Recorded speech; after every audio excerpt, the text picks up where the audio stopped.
Siz hali ham eng shirin ovqatlar faqat mol go'shtidan qilinadi deb o'ylaysizmi? Ozgina vaqtingizni ajratsanglar, men sizlarga tovuq go'shtidan shunaqa mazali ovqatni o'rgataman. Faqat chips yeydigan ovqatga injiq bolalaringiz ham buni mazza qilib yeb oladi. Avval kartoshkani qizigan yog'da qovurishimiz kerak bo'ladi. Qaynoqlikda kartoshkamizga ukrop, zelen, tuz solib yaxshilab aralashtiramiz. Ishoninglar qizlar, ana shu eng mazza joyi. Bunaqa pishirilgan kartoshkani hech qaysi kafelarda topa olmaysizlar. Endi o'sha yog'da tayyor nagetslarimizni ham qovurib olamiz. Menda Bahra brendining 2 xil pishloqli va chili nagets. Yog'da unaqa ko'p ushlab olish shart emas. Har ikkala tomonini 5 daqiqadan yetadi. Shunaqa ponchik bo'lib pishib chiqqandan keyin kartoshkamizni ustiga suzib dasturxonga tortamiz. Videoga like bosib menga obuna bo'lsangiz, kelasi safar shu nagetni o'zimizda tayyorlashamiz. Bugun o'zim uchun eng zo'r bo'lgan sirniki retsepti bilan bo'lishaman.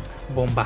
Sirniki uchun eng muhim ingredient bu tvorog. Tvorogni mayda va qurug'ini olishni maslahat beraman. Mayli, o'zim ishlatadigan tvorogga brendini sizlarga texnikni aytaman, faqat oramizda qolsin. Brend nomi K bilan boshlanib, Milka bilan tugaydi. Aslida retseptda hech qiyin joyi yo'q. Hamma gap ingrediyentlarning proporsiyasida. Retseptda ko'rsatilgan hamma masalliqni idishga solib, qoshiq yoki lopatka yordamida aralashtiramiz. Keyin tvorogli massadan 50 grammli shayra kesib, un va jo'xori kurpasiga belab, ikkala tarafini skоворodkada 40 sekunddan qizartirib olamiz. Olov past bo'lishi kerak, sirniki qizarib, ichiga issiq o'tsa bo'ldi. Sirniki tayyor, endi sous tayyorlaymiz. Tovaga malina, shakar, limon sidrasi va suvini solib, o'rtacha olovga qo'yib 1 minut qaynatamiz. Malina haddan tashqari ezilib ketishi kerak emas. Sirnikini sousi va xohlagan mevalarimiz bilan tortamiz. Maydalangan pechenye bo'lsa, qisir-qisir tekstura berib, mazani yanada to'ldiradi. Bu sirniki retsepti meni top 10 ta nonushta retseptlarimdan biri. Shu 10 ta nonushtalarni yig'ib, onlayn kursdan tashkil qilganmiz. Onlayn kurs haqida batafsil ma'lumotni nonushta aktual storiesidan olsangiz bo'ladi. Retsept yoqqan bo'lsa, obuna bo'lishni unutmang.